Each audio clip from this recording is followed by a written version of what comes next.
Hello दोस्तों, कैसे हैं आप लोग? अच्छे तो है ना? ध्यान तो रखते हैं ना आप अपना? किसी और के भरोसे तो नहीं छोड़ा है आपने। चलिए, आज हम लोगों को क्या पढ़ना है? बल तथा गति के नियम, यही पढ़ रहे थे, यही चैप्टर पढ़ रहे थे। इस चैप्टर में हमने गति के प्रथम लॉ, मतलब न्यूटन का फर्स्ट लॉ करा दिया था आपको ना, ठीक है। लॉ क्या होता है और उस पर बेस्ड एग्जाम्पल भी मैंने आपको करा दिए थे। आज हम लोगों को क्या पढ़ना है? आज पढ़ना है न्यूटन का सेकंड लॉ। ये गति का द्वितीय नियम, न्यूटन का गति का द्वितीय नियम क्या लिखेंगे हम लोग? न्यूटन का गति का द्वितीय नियम।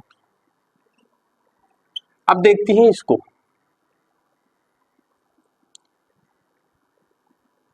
देखो, न्यूटन के सेकंड लॉ ने क्या बताया था? सेकंड लॉ ने न्यूटन ने जो सेकंड नियम में दिया था उसमें उन्होंने फॉर्मूला बताया था, F बराबर ma के बारे में बताया था, ठीक है। क्या बताया था आपको? F बराबर m इंटू ए लिया, ये बताया था आपको। अब इसी को हम लोग क्या करते हैं? थ्योरी के रूप पे लिखने की कोशिश करते हैं। कैसे? किसी वस्तु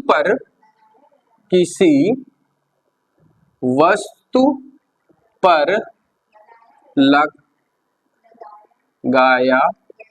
गया बल उस वस्तु के द्रव्यमान, मतलब मास, इसकी बात कर रहा है। द्रव्यमान मतलब मास, द्रव्यमान तथा उस वस्तु, भाई अब देखना, बोलो, उस वस्तु में बल की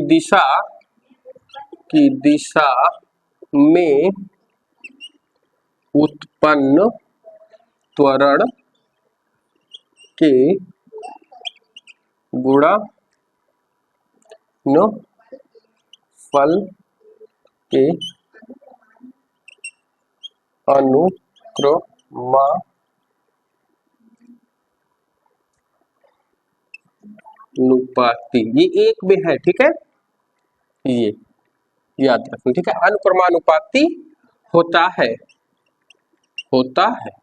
अब देखो, न्यूटन ने क्या कहा, इस जो मैंने अभी लिखा है इसको बहुत गौर से समझते हैं। न्यूटन ने हमसे कहा कि यदि मैं किसी वस्तु पर बल लगाता हूं, वस्तु हो सकता है, निकाय हो सकती है, हम किसी पे भी बल लगा सकते हो, ठीक है। ह्यूमन बॉडी में भी बल लगाया जा सकता है, लिविंग और नॉन लिविंग दोनों में हम लोग लगा सकते हैं, मतलब जिंदा वस्तु और मृत्यु वस्तु में दोनों में लगा सकते हैं, ठीक है। तो न्यूटन ने क्या कहा? किसी वस्तु पर लगाया गया बल, यहाँ पे कॉमा देते थे, लगाया गया बल उस वस्तु के द्रव्यमान।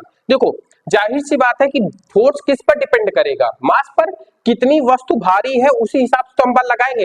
एग्जाम्पल के तौर पर, अगर मैं इस बोर्ड पर बल लगा रहा हूं तो इसको खसकाने के लिए इसका द्रव्यमान भी इंपॉर्टेंट करे, रोल निभाएगा कि नहीं निभाएगा, कि भाई दीवार का भार कितना है, उस हिसाब से उतना स्ट्रॉन्ग बल हमें लगाना पड़ेगा। अगर दीवार 5 इंची की है या 2.5 इंची की है तो कम बल लगाना पड़ेगा, 20 इंची की है, 10 इंची की है तो क्या है, हमारा ज्यादा बल लगाना पड़ेगा, ठीक है। क्योंकि हमारा फोर्स भी, ये भी तो लगाती है ना फोर्स। जब वर्क पढ़ाएंगे तो आपको ये बताएंगे कि जितना हम किसी पर बल लगाते हैं किसी वस्तु पर, उतना ही वह वस्तु भी हमें उतना ही फोर्स से हमें विपरीत ओर धकेलती है। इसी को कहते हैं क्रिया के बराबर प्रतिक्रिया का नियम। न्यूटन का थर्ड लॉ यही कहता है, ठीक है।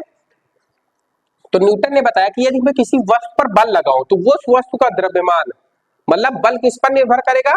पहली कंडीशन में तो द्रव्यमान पर निर्भर करेगा, ठीक है। उस वस्तु का द्रव्यमान तथा उस वस्तु पे में बल की दिशा में उत्पन्न, देखो यहाँ पर सीधा ये भी लिखा जा सकता था, उस वस्तु पर उत्पन्न त्वरण के गुणनफल के बराबर होता है। यहाँ पर इसका मतलब क्या है? बल की दिशा में उत्पन्न त्वरण। अब एक बात बताओ, जब आप फोर्स अंदर की ओर लगा रहे हो तो क्या उसका त्वरण बाहर की ओर लगेगा? क्या जिस तरफ बल लगाएंगे उसी तरफ तो हमारा एक्सीलरेशन काम करेगा, उसी तरफ तो हमारा, उसी दिशा में तो हमारा त्वरण काम करेगा। तो ये लाइन ये बताती है कि दिशा भी मैटर करता है, मतलब फोर्स क्या है आपका? दिशा पर भी निर्भर करता है। ऐसी बात नहीं कि आप अंदर लगा रहे हो और फोर्स बाहर की ओर जनरेट हो रहा है, ऐसी बात नहीं है। जिधर आप बल लगाएंगे उधर ही एक्सीलरेशन होगा। क्या ऐसा हो सकता है क्या कि मैं किसी ट्रैक्टर को या फिर किसी गाड़ी को आगे की ओर धक्का दूं और वो पीछे की ओर आ जाए? क्या ऐसा हो सकता है? स्थिति पे डिपेंड करेगा ना ये। क्यों? अगर वो ढलान में खड़ी हुई तो हम बल आगे की ओर लगाएंगे, लेकिन गाड़ी कहां पे आती है? क्यों? क्योंकि ग्रेविटी भी काम उसमें कर रही होती है, ठीक है। उसमें वेग कौन सा कार्य कर रहा होता है आपका, एक समान नहीं, उस पर वेग आपका वाई अक्ष वाला काम कर रहा होता है। ठीक है, ये बाद में बताएंगे आपको। समझ में आ रही है बात की नहीं आ रही? साइन और कॉस जब आप पढ़ोगे 11-12 में पढ़ाया जाएगा आपको। ठीक है, तो उस पर क्या तल भी डिपेंड करता है कि वो समतल पे खड़ी है कि प्लेन पे खड़ी है या फिर ढलान पे खड़ी है। तो ऐसा हो सकता है कि बल हम आगे की ओर लगाएं और एक्सीलरेशन किधर की ओर आए, पीछे की ओर आए। भाई जिधर मोमेंटम होगा उधर ही तो एक्सीलरेशन होगा। भाई जिधर गाड़ी गति करेगी उधर ही तो त्वरण लगेगा। अब बात बाई चांस मान लो कि गाड़ी एक ढलान पे खड़ी हुई है, अब हम आगे की ओर फोर्स लगा रहे हैं, ढलान की वजह से गाड़ी पीछे की ओर आ रही है, तो हमारा जो बल होगा वो किस पर निर्भर करेगा, पीछे की ओर आ रहे त्वरण की, या जो मैं फोर्स लगा रहा हूं उसके कारण उत्पन्न त्वरण किसके गुणनफल के बराबर होगा। तो जो मैं लगा रहा हूं आगे की ओर वो त्वरण डिपेंड करेगा, ना कि जो गाड़ी पीछे की ओर लगा रही है। क्योंकि समतल पर अगर कोई गाड़ी ऐसी खड़ी है तो नीचे की ओर आएगी। हम पीछे से ऐसा देखा नहीं है क्या, जब हम लोग ढलान पे कोई गाड़ी लगाते हैं तो कहते बैक मार रही है तो पीछे से धक्का देते हैं, देखा है ना। तो यही पर है, बल की दिशा में उत्पन्न त्वरण के अनुक्रमानुपाती होती है, ना कि उसकी विपरीत दिशा में उत्पन्न त्वरण के। ठीक है, तो आप क्या बताओगे कि जिस ओर बल लगाएंगे उसी ओर उत्पन्न त्वरण के गुणनफल के बराबर होती है। तो आप क्या लिखेंगे, F बराबर डायरेक्टली प्रोपोर्शनल टू होगा m इंटू ए के। यहां तक बात समझ में आई? अब जब समानुपाती हटाएंगे अनुक्रमानुपाती हटाएंगे तो क्या आ जाएगा, हमारा एक स्थिरांक आ जाएगा जिसको हम लोग k कहते हैं, और k को हम क्या मान लेते हैं, 1 मान लेते हैं। तो हमारा फाइनली आंसर क्या निकल के आता है, फॉर्मूला F बराबर ma, ये निकल के आया। ठीक है, यहां तक फर्स्ट लॉ समझ में है। अब बल का मात्रक भी यहाँ पे एक हेडिंग है तो मैं वो भी करा देता हूं आपका, बल का मात्रक। अब बल के मात्रक कौन कौन से, देखो पहला तो आप डाइन पढ़ोगे, क्या पढ़ोगे, डाइन पढ़ोगे, और दूसरा आप क्या पढ़ोगे, न्यूटन पढ़ोगे। क्या पढ़ोगे, न्यूटन पढ़ोगे। ठीक है, यहां तक बात समझ में आई आपको?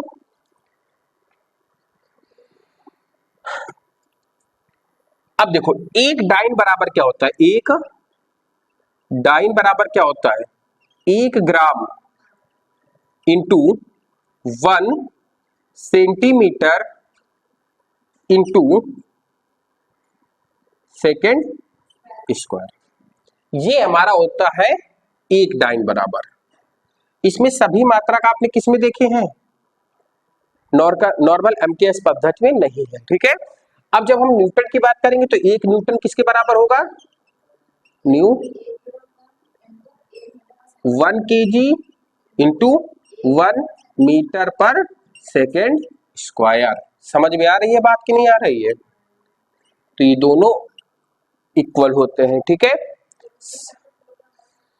हाँ अब देखो एक न्यूटन बराबर कितने डाइन होते हैं, देखो ये छोटा मात्रक है ये बड़ा मात्रक है, तो एक न्यूटन बराबर कितना हो जाएगा, न्यूटन बराबर 10 की पावर 5 डाइन। वाली डाइन मत समझ लेना जो बचपन में मम्मा डराती थी हम लोगों को डाइन डाइन कह के। ठीक है, ये वो वाली डाइन नहीं है, न्यूटन वाली डाइन है। ठीक है, समझ में आई बात?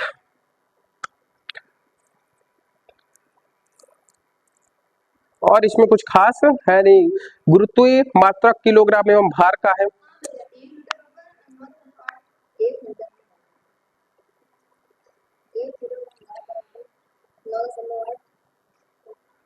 अब ये देखो ये 9.8 जो आपका लिखा हुआ है ना, ये ग्रेविटी का मान है, ये पृथ्वी पे ही काम करेगा। क्या लिखा हुआ है, गुरुत्वीय मात्रक किलोग्राम एवं भार में। चलो इसके बाद ये अच्छे से आपको समझा देते हैं। ये समझ में आया ना आपको कि नहीं समझ में आया?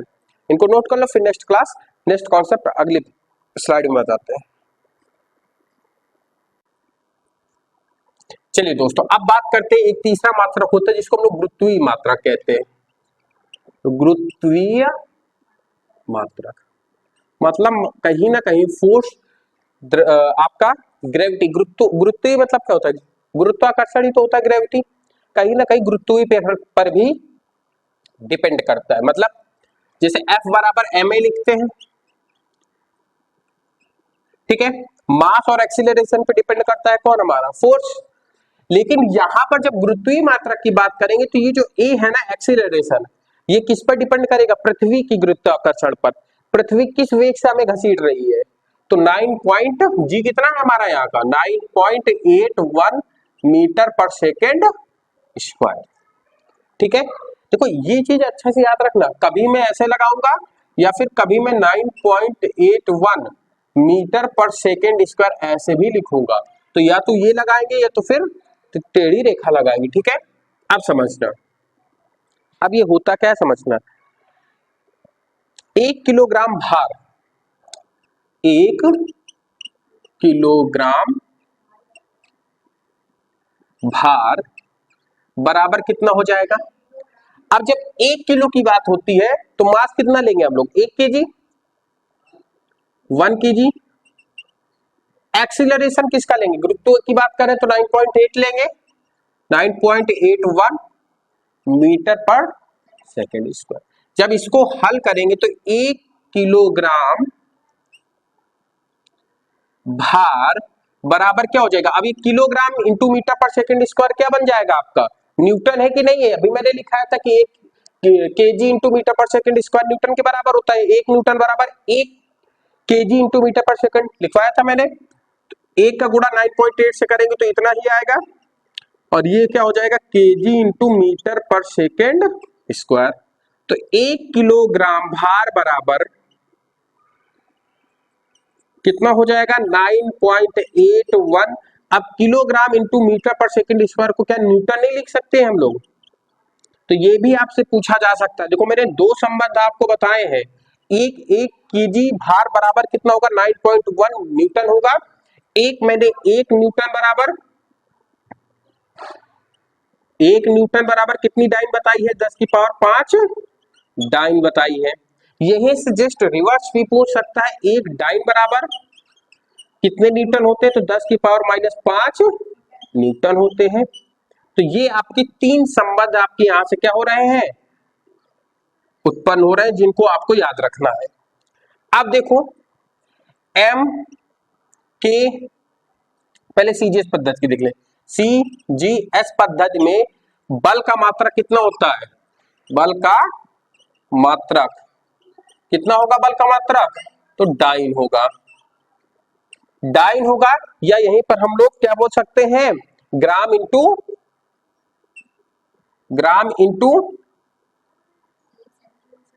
रुक जाओ, यहां पे लिखे दे रहा हूं, ग्राम इंटू सेंटीमीटर प्रति सेकंड स्क्वायर। या तो ये होगा। अब हम बात करेंगे किसकी? एमकेएस पद्धति की। किसकी बात करेंगे? एमकेएस पद्धति की। एमकेएस पद्धति में तो बल का मात्रक क्या हो जाएगा? बल का मात्रक, एमकेएस पद्धति में बल का मात्रक या तो न्यूटन होगा आपका, या फिर इसी को हम लोग क्या लिखेंगे? केजी इंटू मीटर प्रति सेकेंड स्क्वायर होगा। ठीक है, तो ये 2 प्रकार के मात्रक हम लोगों ने पढ़े, और ये ढेर सारे रिलेशन, इन रिलेशनों को याद रखना। मैंने एक ही जगह पे इसलिए लिखा दिया है क्योंकि आपसे ये भी पूछा जा सकता है और ऐसे भी पूछा जा सकता है कि 1 न्यूटन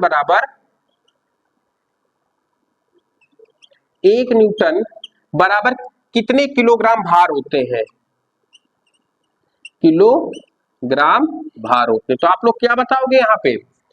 1 न्यूटन बराबर कितने किलो बार? तो आप क्या करोगे? इसको इधर उठा के लेके आओगे कि नहीं आओगे?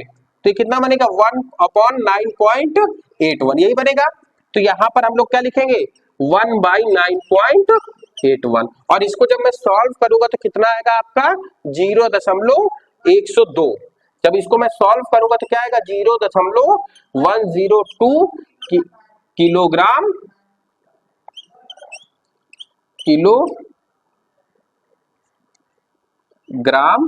भार। ठीक है, तो ये 3-4 रिलेशन मैंने आपको आज बताए हैं, तो ये आप रिलेशन जरूर याद रखिएगा। कैसे पूछेगा आपसे? 1 न्यूटन कितनी डाइन के बराबर होता है? 10 की पावर 5 डाइन। 1 डाइन कितने न्यूटन के बराबर होती है? तो 10 की पावर -5 न्यूटन के बराबर होती है। 1 किलोग्राम भार कितने न्यूटन के बराबर होता है? तो 9.1 न्यूटन के बराबर होता है। या 1 न्यूटन कितने किलोग्राम भार के बराबर होता है? तो आप क्या लिखोगे? 1/9.81, या तो ये देगा या तो सीधा सीधा ये वैल्यू देगा। तो समझ में आया आपको? ये रिलेशन समझ में आया कि नहीं आया? अब इनको नोट कर लो, फिर इसके एग्जाम्पल बताते हैं, फिर क्लास को एंड करते हैं। नोट कर लो। चलिए दोस्तों, अब बात करते हैं हम लोग उदाहरण की। बल तथा गति के सेकंड लॉ की है। ये क्या है? एग्जाम्पल, दो ही एग्जाम्पल दिए गए हैं किताब में। ये न्यूटन का कौन सा है? द्वितीय नियम है। न्यूटन का द्वितीय नियम। अब न्यूटन का द्वितीय नियम सेकंड लॉ क्या कहता है? बंदूक से पहला एग्जांपल क्या है, कैसे पूछता है? बंदूक से निकली गोली शरीर में घुस जाती है, क्यों? आपको रीजन देना होता है। 2 या 3 नंबर में क्वेश्चन आता है। अब आपको इस स्टेटमेंट से क्या समझ में आया, आप इसको एक्सप्लेन करिए, आपसे पूछना चाहता है। तो हमने क्या देखा, बंदूक से निकली गोली शरीर में घुस जाती है। अब मेरे दिमाग में आया कि F बराबर m, कहीं ना कहीं फोर्स का यहाँ पे खेल तो हो रहा है। ठीक है, जो भी गोली हम लोग गन से क्या करेंगे, फायर करेंगे, तो क्या, एक बात बताओ, फोर्स किस पे डिपेंड करता है? या तो मास पे या तो एक्सीलरेशन पे, यही दो पे डिपेंड करता है कि नहीं? क्या गोली का मास चेंज कर सकते हैं हम लोग? नहीं, वो तो परमानेंट आ रही है, उसपे तो हम छेड़खानी नहीं करेंगे। तो इस पे तो कोई डिपेंडेंसी नहीं रहेगी। डिपेंडेंसी किसकी रहेगी? एक्सीलरेशन की। अब एक्सीलरेशन को थोड़ा और डिटेल में जानते हैं। एक्सीलरेशन क्या है? डीवी अपॉन dt, यही है। अब फोर्स या तो वेग पे डिपेंड करेगा या तो टाइम पे डिपेंड करेगा। अब वेग बढ़ेगा तो फोर्स भी बढ़ेगा, टाइम घटेगा तो फोर्स बढ़ेगा, या टाइम बढ़ेगा तो फोर्स घटेगा। उल्टा काम होगा कि नहीं होगा? क्योंकि ये बटे में है। अब क्या कर रहा है कि जैसे ही गोली तेजी से आई, तो जब हमारे शरीर से टच होती है गोली, तो काफी तेज अवस्था में क्या हो जाती है, इसका वेग बिल्कुल, मतलब मान लो कि अगर कुछ नहीं तो 150 किलोमीटर प्रति घंटा के रफ्तार से गोली आके आपके शरीर में घुसती है और पार नहीं हो पाती है, कहीं ना कहीं रुक जाती है, तो उसका वेग जो डिफरेंट है वेग का, डीवी है, ये अत्यधिक कम हो जाता है कि नहीं? मंदन कम होता है कि नहीं? गोली का मंदन तेजी से कम होगा कि नहीं होगा? होगा कि नहीं होगा? मतलब अभी आप नहीं समझ पा रहे हो। जैसे गोली दूर से चल के आई और सीधा आपके शरीर पे घुसी, जब गोली शरीर पे घुसती है तो घुसते ही वो तुरंत जीरो अवस्था में आ जाती है, पीछे कहीं अटक जाती है जाके। ऐसा कोई काफी तेज गोली जैसे AK-47 से चलाई है तो गोली निकल भी जाती है, लेकिन अगर पिस्टल से गोली चलाई गई है तो यहाँ रुक जाएगी। मतलब जितना वेग उसका लेके वो आ रही थी, इमीडिएटली उसका मंदन काम किया। जब उसने हमारे शरीर ने उस गोली को अवरुद्ध किया, तो देयर एंड देयर वो जीरो में आएगी। मतलब उसका डीवी बहुत तेजी से कम होगा, चेंज होगा। मंदन बहुत तेजी से होगा। जब मंदन तेजी से होगा तो क्या फोर्स भी तेज नहीं लगेगा? जब इसके वेग में बहुत अत्यधिक चेंज हुआ, मतलब जो काम यहाँ पे होगा वही काम फोर्स, क्योंकि इनडायरेक्टली प्रोपोर्शनल है ये कह सकते हैं कि नहीं, F डायरेक्टली प्रोपोर्शनल टू होगा डीवी के, और F इनडायरेक्टली प्रोपोर्शनल टू होगा dt के। ये वाला कॉन्सेप्ट सेकंड वाले में लगेगा, ये वाला कॉन्सेप्ट आपका फर्स्ट वाले में लग रहा है। जैसे ही उसका इमीडिएटली वेग जीरो हुआ, तो मतलब कहीं ना कहीं इस पे चेंज अत्यधिक हुआ कि नहीं हुआ? 150 से सीधा जीरो में आ गया, और मुश्किल से आपके संपर्क में कितनी रही हुई, 1 सेकंड भी गोली आपके शरीर के संपर्क में नहीं होती। मतलब टाइम कम लिया उसने। अब देखो, टाइम कम लिया तो फोर्स अपने आप बढ़ेगा कि नहीं बढ़ेगा? ये कब हुआ तो वो बढ़ेगा, और ये बढ़ा तो ये भी बढ़ा। तो सोचो, दो चीजें विपरीत दिशा में काम कर रही है, इसीलिए गोली आगे तुरंत कहां हो जाती है आपके शरीर में? सीधा घुस जाती है आके, क्योंकि उसका वेग परिवर्तन बहुत तेजी से होता है। उसकी स्पीड बिल्कुल तुरंत निरंतर जीरो में आ जाती है, और कुछ ही समय में जीरो आ जाती है। तो समय कम ले रही है तो फोर्स अत्यधिक बढ़ जाएगा, और ये अत्यधिक चेंज हो रहा है तो फोर्स अपने आप बढ़ जाएगा। ये कॉन्सेप्ट समझ में आया आपको? ऐसे ही समझा देना, थ्योरी में लिख देना इसको। अब बात करते क्रिकेट की गेंद पकड़ते समय खिलाड़ी अपने हाथ पीछे की ओर क्यों खींचता है? समझना, कभी भी आप खिलाड़ी ऐसे नहीं कैच लेता है, गेंद आ रही होती तो ऐसे कैच लेता है, वो साइड में हट जाता है, इसमें टाइम बढ़ा देता है। क्या कर लेता है? गेंद को पकड़ना तो उसे यहां से ये था, पकड़ता कहां पे है? यहाँ पे। कभी भी देखना, खिलाड़ी जब कैच लेते, विराट कोहली हरे जब भी कैच लेते, तेजी से गेंद आती है तो वो ऐसे करके कैच लेते हैं तुरंत।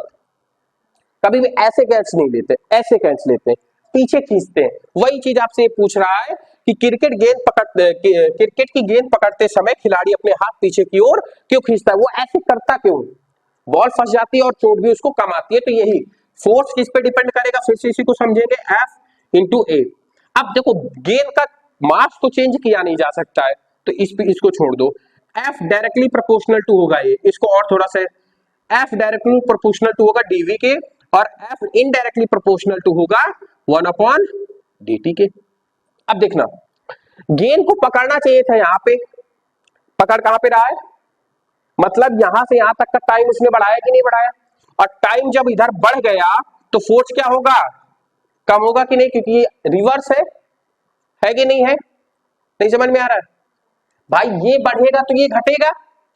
अब देखो ये डायरेक्ट प्रोपोर्शनल है, तो ये बढ़ेगा तो ये भी बढ़ेगा, ये घटेगा तो ये भी घटेगा, लेकिन ये देखो एक बटे के नीचे आ रहा है, मतलब ये बढ़ेगा तो ये घटेगा, जस्ट रिवर्स काम होगा।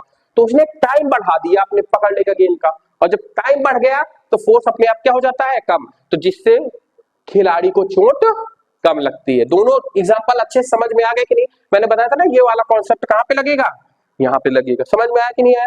तो आप क्या लिखोगे, खिलाड़ी गेंद पकड़ते समय अपने हाथों को पीछे इसलिए खींचता है क्योंकि उसको टाइम अत्यधिक मिल जाए जिससे फोर्स कम लगने लगता है। ठीक है, इस तरीके से आप थ्योरी बना के आराम से लिख सकते हैं। समझ में आई बात। तो आज की क्लास को यहीं पे समाप्त करते हैं, बाकी बातें करते हैं नेक्स्ट क्लास में। अगर क्लास आपको अच्छी लगी हो तो चैनल को सब्सक्राइब कीजिए, वीडियो को लाइक कीजिए और कमेंट में फीडबैक जरूर दीजिएगा। साथ बने रहने के लिए धन्यवाद, बाकी बात करते हैं नेक्स्ट क्लास में।